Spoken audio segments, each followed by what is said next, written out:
Now, as I said before, I like to review. Get out of here, monkey. Watch the video. You see it, right? Okay, so I want to review what we did last time and recall that although I never really quite, some of these things do seem to come out of nowhere, even by my ability to discern. One is the definition of a change in entropy, is the reversible heat. Remember, reversible, so it's path independent divided by temperature. I'm really not sure where this comes from, but there it is. And we also have the Clausius inequality. And so I'm just going to use some shorthand, which is that the change in entropy is greater than equal to the change in heat over temperature. And there's a couple of things that I want to go over because I tend to remember things pretty well. And I remember being your age, not only what I knew, but my own thought processes. It's a long story, but when I look at this, I could throw this at you and say, well, explain it. And then you look at it and think, well, it's an equation, so it automatically makes sense, but does it really? For one, what does it describe? Right? Well, entropy and heat. Of what? Anyone care to venture? The system? Well, now, this would be system entropy. We always take the viewpoint of the system, so you can almost take that for granted. I, in fact, will label something as being non-system surrounding if it is not system. Well, what about the system? What about it? Something happening? Maybe a process within the system? A process, yes, it describes a process. System is given, that's kind of the point. This describes a process, right? If I ask you, hey, what is this? You said, oh, it's entropy greater than dq. And you don't say, of something happening, you're kind of missing the point. Remember, and another funny thing is that I'm always writing about something happening, because why am I writing about it otherwise, right? Thermodynamics is all about change. Change with chemicals and temperature and heat. Okay, so what this says is, now that you can remember that this is for something happening, and let's do the magic piston compressing. That's always easy. This says that the change in system entropy will always be equal to or greater than the heat transaction with the outside. So already I know that this is a process. I'll choose a magic piston because, again, that's easier. There's a heat transaction. So that means that it's like the easiest way I can think of something happening, it's just easy to explain, is that the piston's compressing, the gas gets hot, but it cools back to room temperature because of the heat transaction. That means entropy is equal to or greater than that heat transaction with the outside divided by temperature. I can also tell that this is isothermal because temperature, there's only one temperature written. And of course, to be isothermal, you would have to have a heat transaction to occur. Remember, if you compress the magic piston, the gas in it gets hot, but if the magic piston is made of metal, it's not insulated, the heat is transferred to the outside. That's how it returns back to the same temperature. That's why there's only one temperature. Anyway, my point is I can kind of read a lot into this. You'll get good at this too.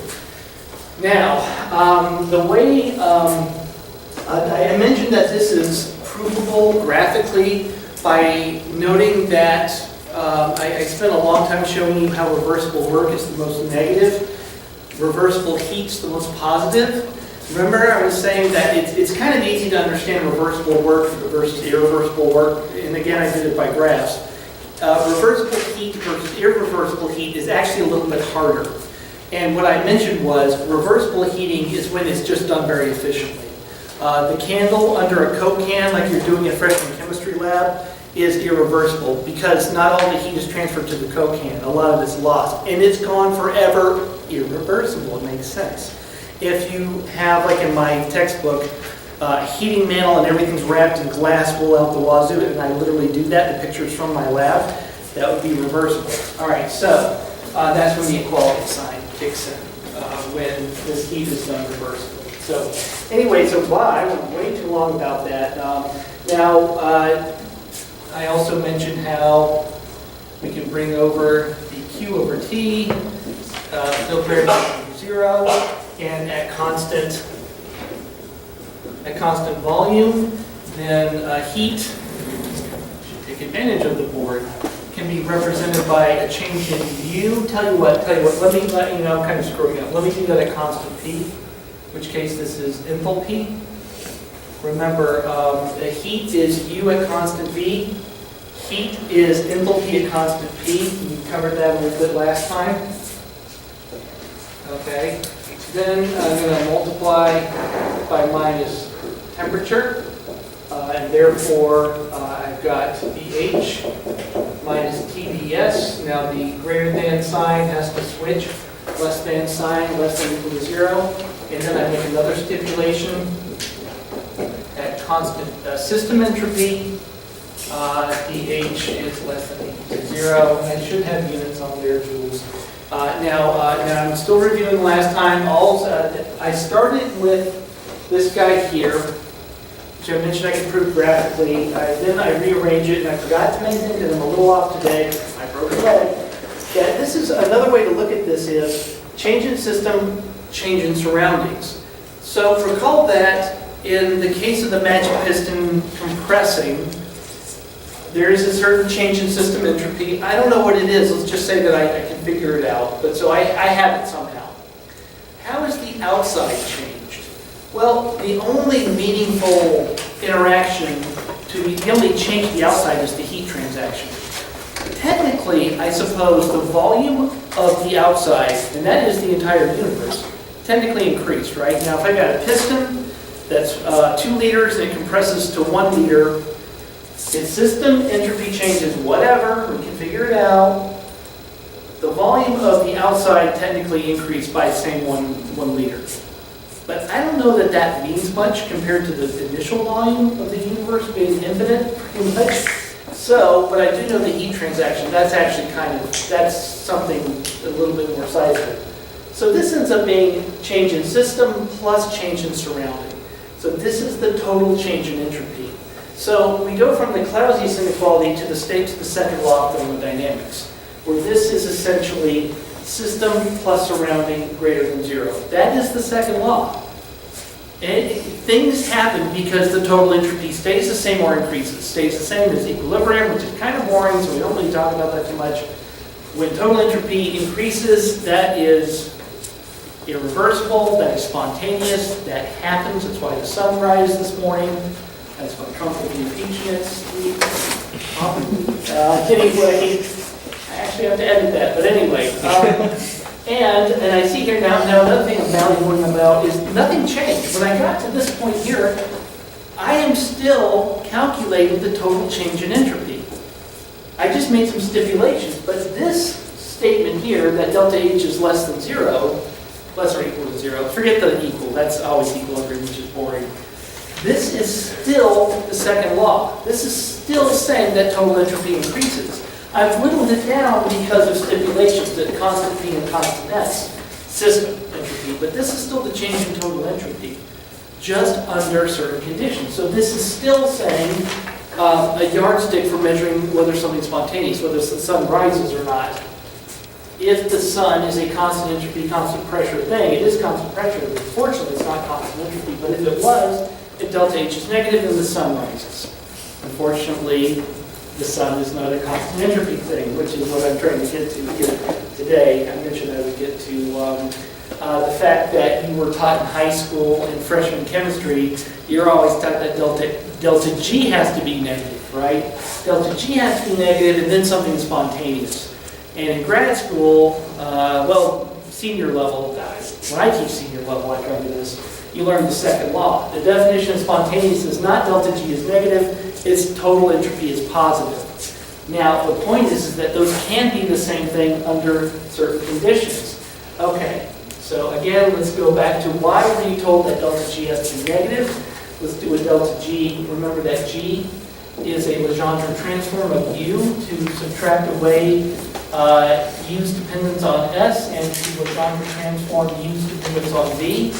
Remember that the conjugate of V is minus P, and that's why that ends up being positive. If we do the change in G, I can actually recognize this. Sorry, I kind of did this in the wrong order. I did this in the wrong order. You don't need to erase what you did. Actually, you do. Sorry. Just not not quite up to par today, sorry.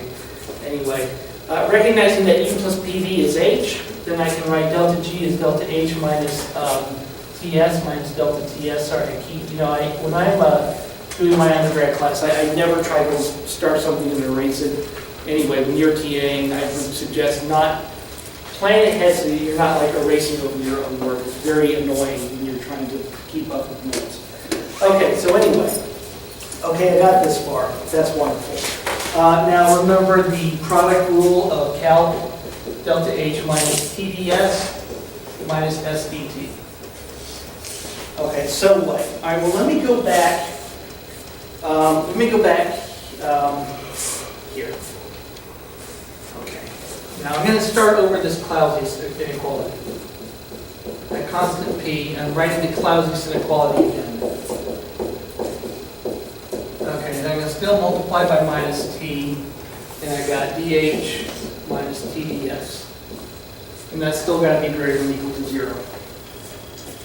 Okay, now I'm still trying to find delta G in this.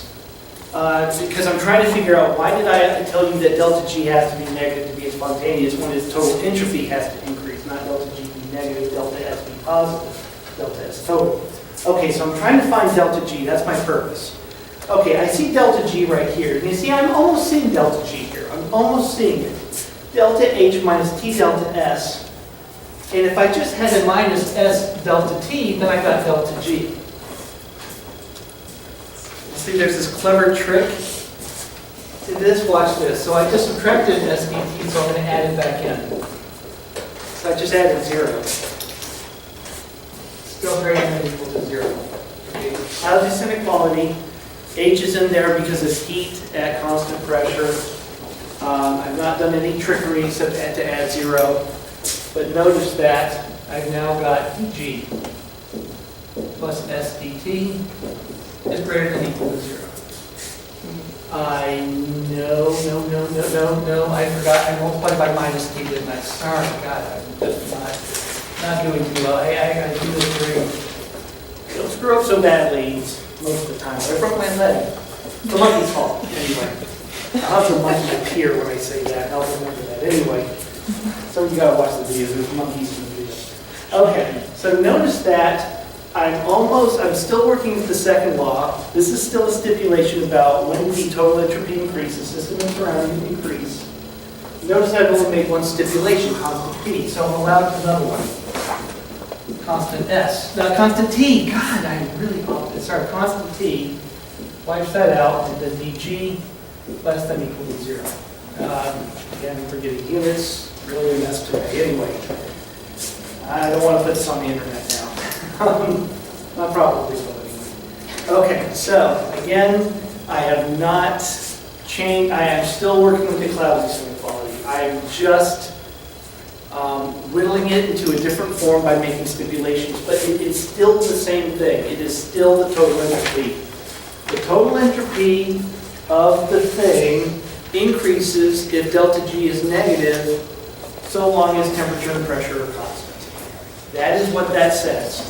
This is why we told you that delta G is negative for a spontaneous process. We just left out that they had to be done at constant P and constant T. Now, as I also said, so I'm not going to slay you over this, we live in a constant T and constant P world. Now, I remember last time I quizzed you a little bit about when is something constant volume, constant pressure. It's kind of easy, like a gas reacting in a steel vessel, that's constant V. That's easy. A gas reacting in a balloon is constant P. That's easy. But then I challenged you a little bit and said, what about a biochemical reaction in isomerization in a beaker? And the answer was constant P because the beaker is open. And it is that simple. Anyway, so sometimes it can be a little bit mind-numbing. Undergrads will almost say, well, the world is not a constant T because the seasons change. And that I get. I see why you're saying that, but it's really constant T. And that's because if you're not at constant T, you're basically thermally insulated. So a tree grows at constant T, seriously, because it's not wrapped in glass wool. So you're allowed to think of those extremes. So we live in a constant T, constant P world. Remember, constant T is like when we do chemical reactions in an ice bath or a hot oil bath, constant T. So we do almost everything at constant T, constant P, and that's why delta G is negative, is actually relevant.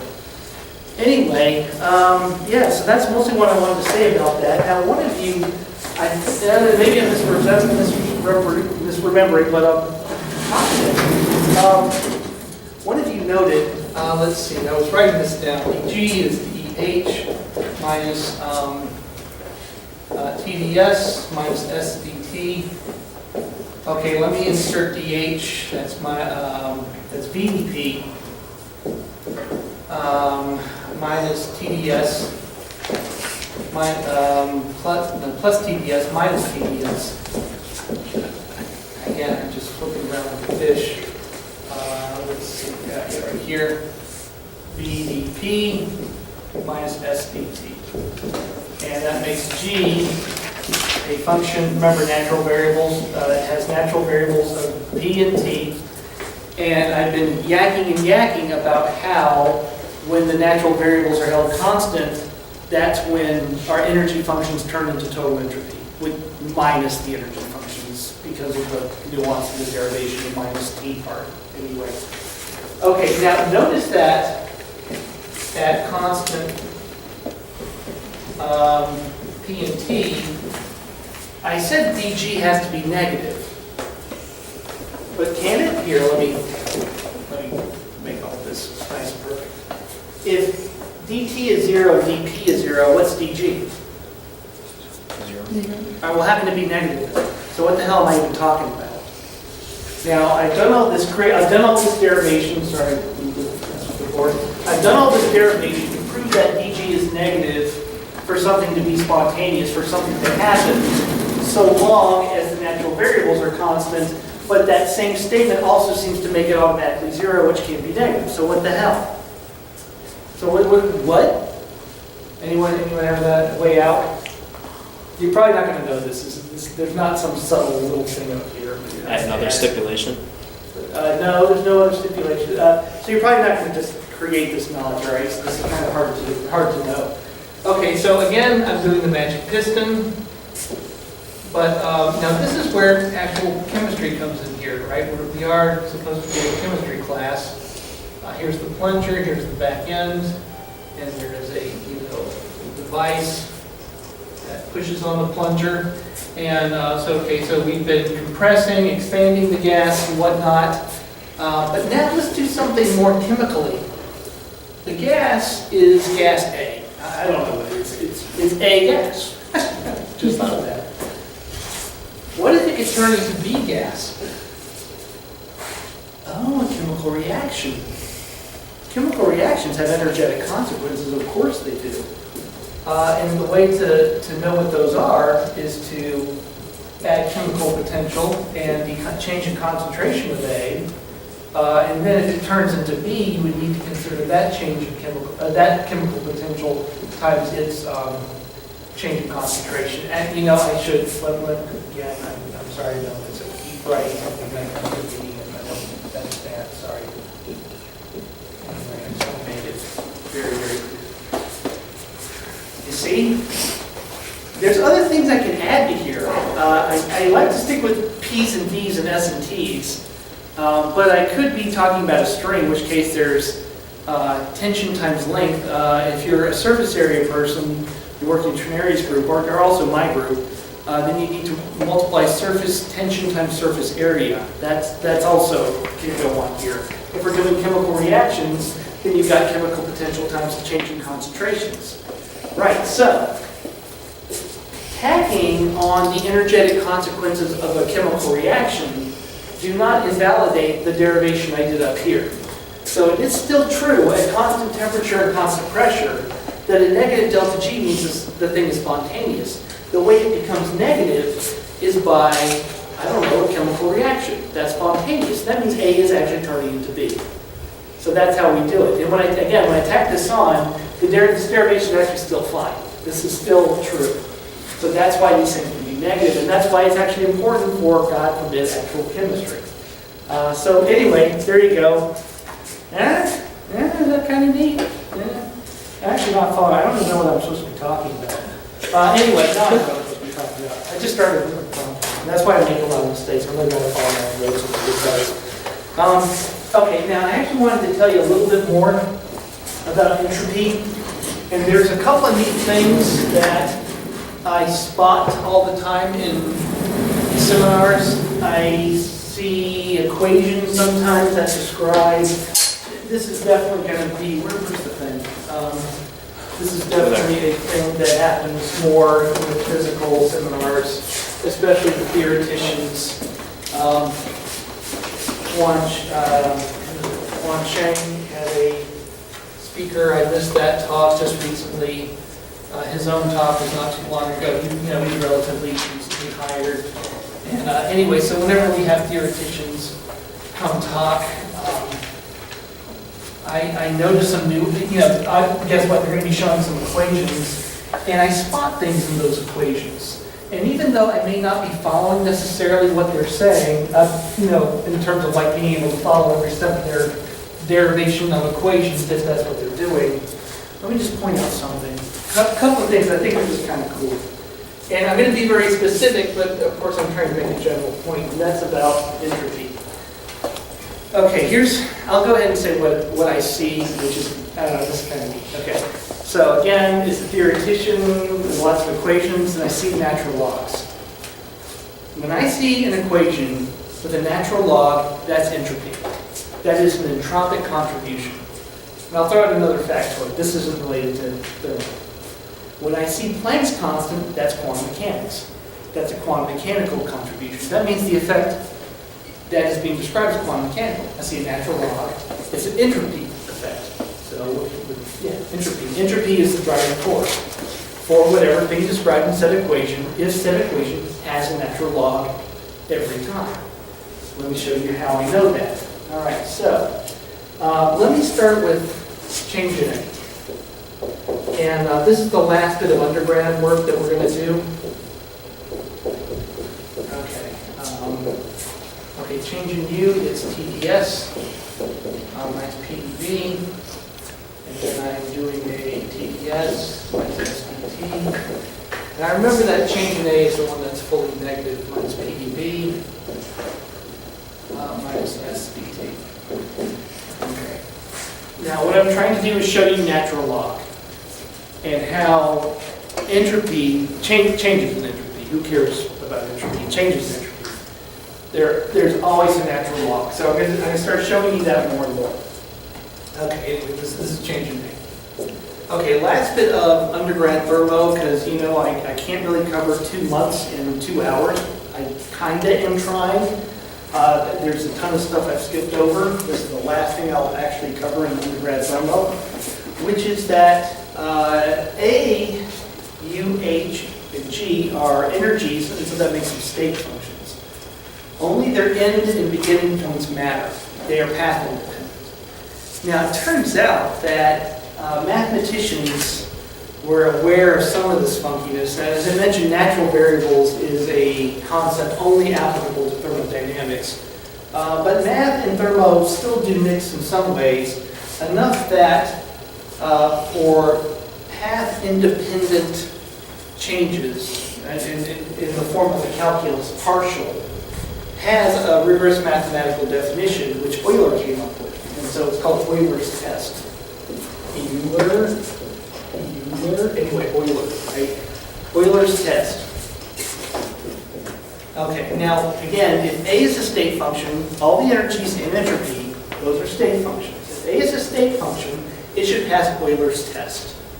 I know this is kind of like a little factoid, but it's kind of important. I'll remember something about to say. What that says is that if you differentiate A, and let's differentiate against one of its natural variables, and one of them is B. Remember that we need to hold the other natural variable constant. If we differentiate it, let's actually do a double differential. Of course, we pick the other natural variable, which happens to be T, in which case we need to hold B constant. I know the terminology is a little biz-knocker here, right? The partial of A with respect to B at constant T, whatever the heck that is, by the way, it's minus P, right? That's its conjugate. That, the derivative with respect to T at constant B, is equal to the permutation Again, this is the test. This is not a proof, it's a test.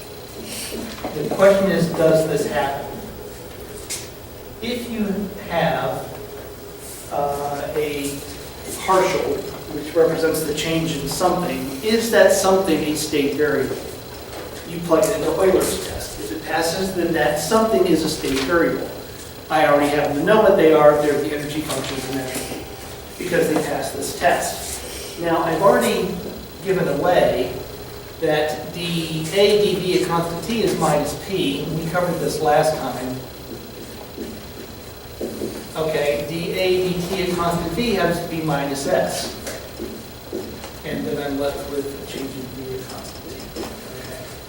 This is called a minus minus. We can actually erase them. Okay, we'll just cancel out the minus signs. All right. This is called a Maxwell relation. It's kind of neat. They occasionally do things. Sometimes I actually do proofs in thermodynamics for research. It's actually pretty rare, but I'm using them a lot in the textbook. Imagine that. They're kind of like, it's just like a thing to throw at undergrads. I kind of sometimes, I throw things at undergrads, maybe to get them a little busy work, make sure they really understand this stuff. Maxwell relationships are just one of those things, just a thing I can ask you, and hopefully you can answer it. I kind of feel confident that you understand it. In this case, this Maxwell relation, there's 4 of them, because there's 4 energy functions. This one is kind of useful. Let's see why. Let me rewrite it. Now, remember I've been doing the magic piston. Everything has been the magic piston. And that means that if I plug in the perfect gas law to dP dt, just remind yourself what is the perfect gas law. nRT over V is P. And this ends up being nR over V. Right? Okay, remember this is senior level high school calculus. That's what I did. Senior level high school calculus. It would help if I did it right. No. You gotta catch me if I do this, all right? Okay, I'm gonna screw it. I'm gonna tell you what I'm gonna do. This is like the meanest thing I do, by the way. I do it to my undergrads sometimes. Sometimes I'll write a derivation, a short derivation, but I'll do it wrong, and I ask you to find a mistake.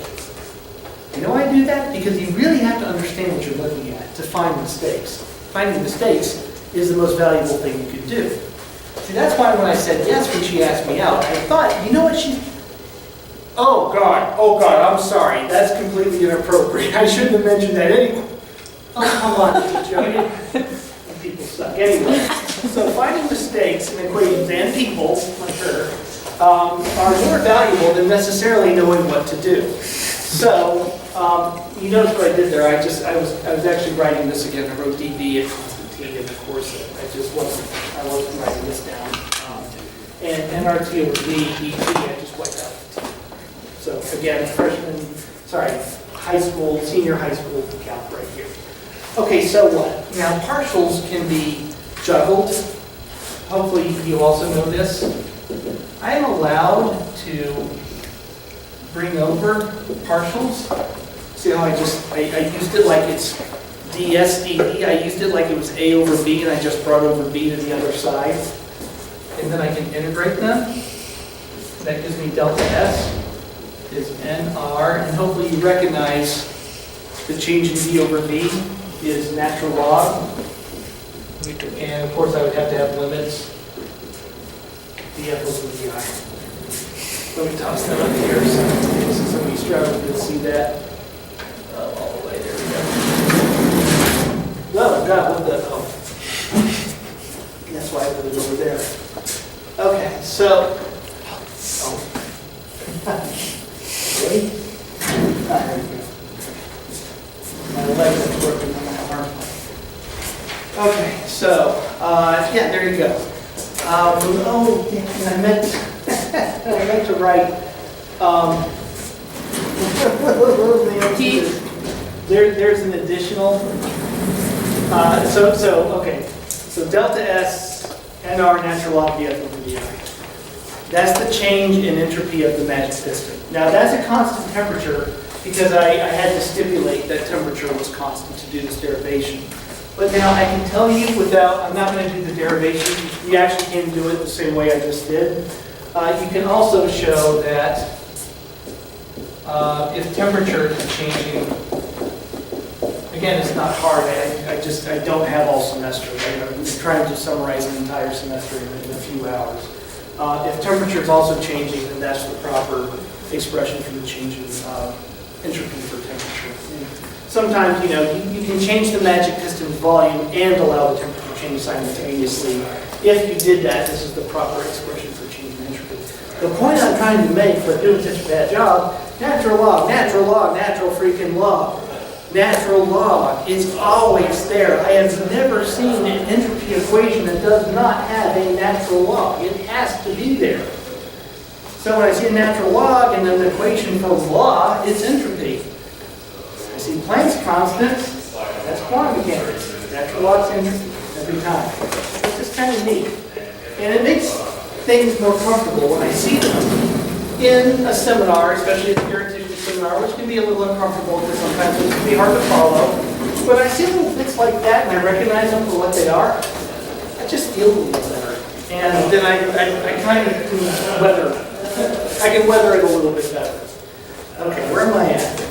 Now actually I think I am oddly going to be doing stat mech now. So I know it took me quite a bit of time to get to this. And some of you, I think, know this quite well, so you're a little bored. Or not, and if not, then hopefully this was a good review. As you see, I post videos of my class, even though I absolutely should not half the time.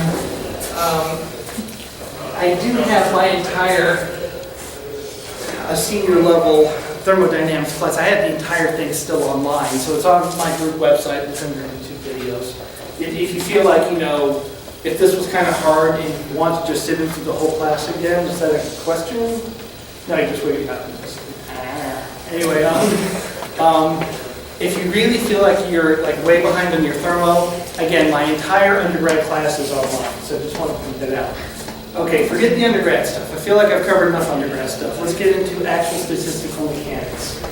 And that is via the Boltzmann equation. And I'm going to do this via Gibbs way. So Gibbs had a restatement of Boltzmann's equation. And I didn't have time before class, but I was kind of curious to see where Boltzmann came up with this, where he derived it from. I don't know that he did. I think he just kind of came up with it, and it seems to be correct, which would be really kind of remarkable that he would want to do that, and then it would be correct. He totally shot himself right after. It's not a joke yet. He killed himself. But anyway, so he wrote this down first. Okay, the Boltzmann way of writing, that guy, awful person. Anyway. You were laughing too. Yeah. I'm glad he's dead, that's why. So, I totally got to cut that. Anyway. Hey, Trump's America. I can totally do that now. Oh, I'm liberated.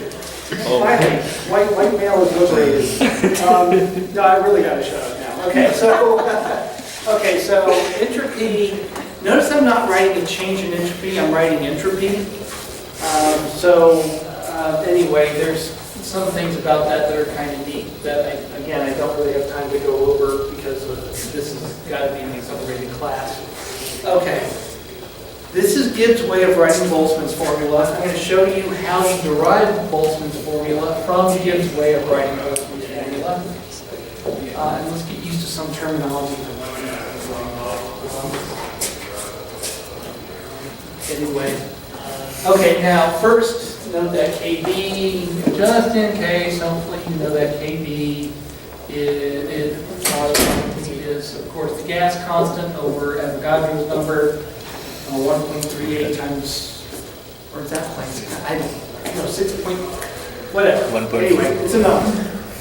Okay, now P of I is the probability of a state. Now, right now, let's do circles that are states, and we'll populate them with x's. So in this case, that's a state where an x sits on that hole. The probability of that state is 1/3 because there's 3 others. Right? This is quite obvious. There's 2 other places the x could be. Okay, now I will show you more about how to turn this into a thing that's real, meaning chemicals. That is a circle and an x. That's not a chemical. It's a circle and an x. It's meaningless. Right now, though, it's nice to understand what well-defined states are and be able to count them to know that each one has a probability of 1/3. Okay, now Gibbs' way of writing the Boltzmann equation was this way. I don't know where he came up with it. There's one cool thing about this equation I will show you, but I'm running out of time. I'll show you that at the end. Okay, so let's just accept that this is entropy, but I can do things with this. Let's see what I can do. Okay, now, given that I have set up the chemical system a certain way that's very easy to understand and almost childlike, I know that I can state that the probability of any one of the states being true is 1 over the total number of states. So I have to add another total number of states. So there's 3 states. The probability of those states are 1 out of 3. Now I could make one of the holes bigger, so maybe that's more probably going to be there. Okay, we'll do that, but later. Let's just make it easy. Now the reason I'm doing, I wrote 1 over the number of states for this PI, but not the other one. Why? Because I know that I can bring out ln 1 over the number of microstates is a number, and so then I can take that outside of the sum. And what do you think that is? 1. Right, 1 sum of all probabilities. And I'm going to make one other change by inverting 1 over W. Okay, and that's Boltzmann's formula.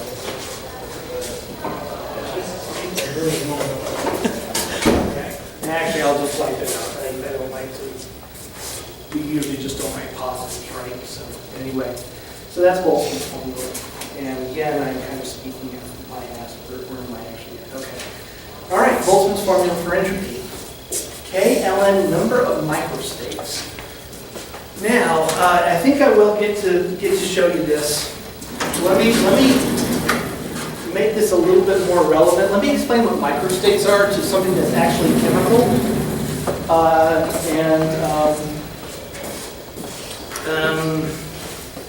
Yes, now let me show you what that means. But the ultimate point of this is we had a bunch of equations with S in it, like H minus TS is equal to G, right? So I've got all these equations with S in them. So what I could do is I could say S is equal to H minus G over T. I could do that. Now if I can say S is equal to H minus G over T, I think I'm doing that in my head, then I could also say that that is equal to K ln W. So my point is that I can relate thermodynamic variables to entropy, itself related to the number of microstates, such that if I have a clever way of defining the number of microstates, I can then define thermodynamic functions. And never really use entropy, not directly. Entropy is kind of a bear. And it's a bear because of this. But if I set up model systems, number of electrons in the metal, if you're an NMR person, spin up, spin down, those are 2 states, then it might actually be very easy to define the number of microstates. And then I can define all the thermodynamic functions from them. That's cool, but you know what else we're really trying to do? I don't really use quantum or stat mech so much in what I do, but it teaches me to think in a very different way. This is what most of grad school does. Half of what you're getting is technical information, and you will use maybe half of it, but the other half is just a way to think. That's actually more correct than the way you think now. Anyway, just want to point that out. Okay, now hopefully you can see here a very simple way of understanding number of microstates. And we can come up with chemical systems that kind of look like that, but just so we can understand a little bit more how this works, that it's real, because this is not, X's and O's are not real. What are reals are gas in a box. Well, let me draw a box. And let's figure out the number of microstates if, let's say, that there's no gas in it. Okay, an empty box. How many microstates would there be? How many ways can I have an empty box? One. Okay, what would be the entropy of the box? 0. All right, zero. Units joules per day. Okay, now let's populate the box with one gas molecule. It's kind of difficult. And it doesn't really make sense because it's not a whole number. You want to guess? Everybody's volume. Kind of makes sense, right? Think about all the ways I could place that molecule. Well, I can place it as many places as I have volume. So the number of microstates is volume. All right? Now, thermodynamics is a science of multiple molecules, so I need to start adding more molecules. Really, none of this thermo stuff really applies to single molecules, by the way. Now, again, I'm not going to quiz you on this because I don't know how you know this offhand. Over 2. Volume squared root of 2. Got that done?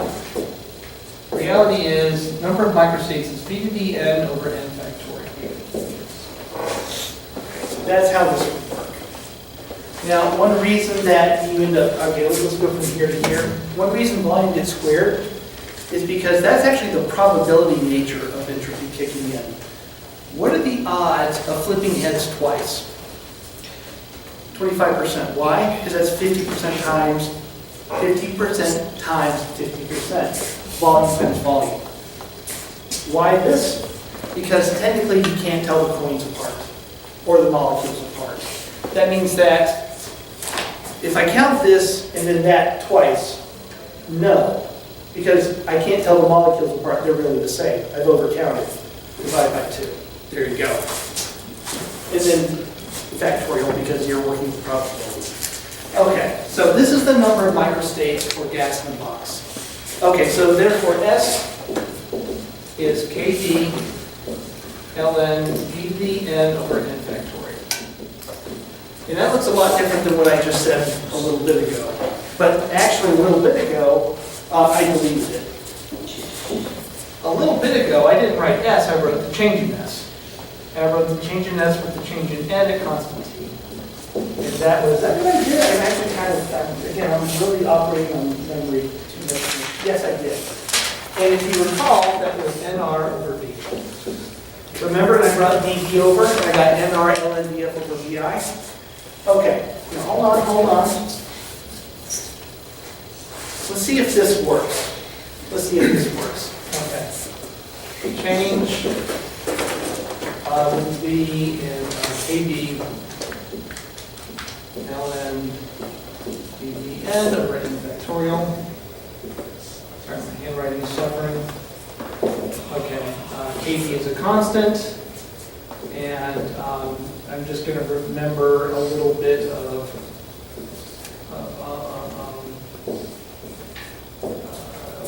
a property of natural logs, which is that I can subtract a quotient. Okay, so ln a over b is ln a minus ln b, in case you don't remember. And now doing the derivative of that. This guy is, of course, 0. There's no volume in it. And then I'm going to remember some other properties of natural logs, which is that ln a to the b is b ln a. And then I remember the derivative of ln a is 1 over a.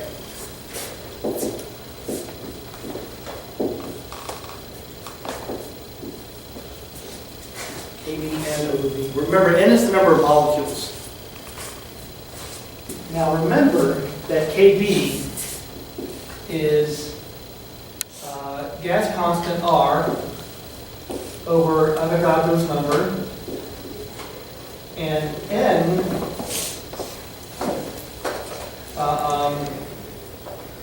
hold on. Damn it. N is N over NA. So N is N times NA. See how I got a little confused there? Yeah. NR over V. Ta-da! Who got that? Anyway, okay. So you see? So we'll end the, yeah, I already helped you over a little bit. Okay, the point is Boltzmann's formula for microstates. From here on out, I'm going to show you example after example of systems that are relevant, like electrons in a metal, NMR, where I can figure out the number of microstates. From there, I can figure out things like entropy and energy and all that other jazz. And I'm going to basically do it this way. I'm going to come up with some snarky way of defining the number of microstates, and then I do mathematical operations that give me things that are useful. I chose this example because you should know that I'm right. You should know that that is correct, because I did it anyway, that Maxwell relation beforehand. That will be the rest of the semester, and that's what StatMech is. And mostly, like I say, there's some technical knowledge, but hopefully I'm getting in your head. And it's kind of like I say, it's all about teaching you to think properly about your problems. And in the ways that help you solve them, correctly and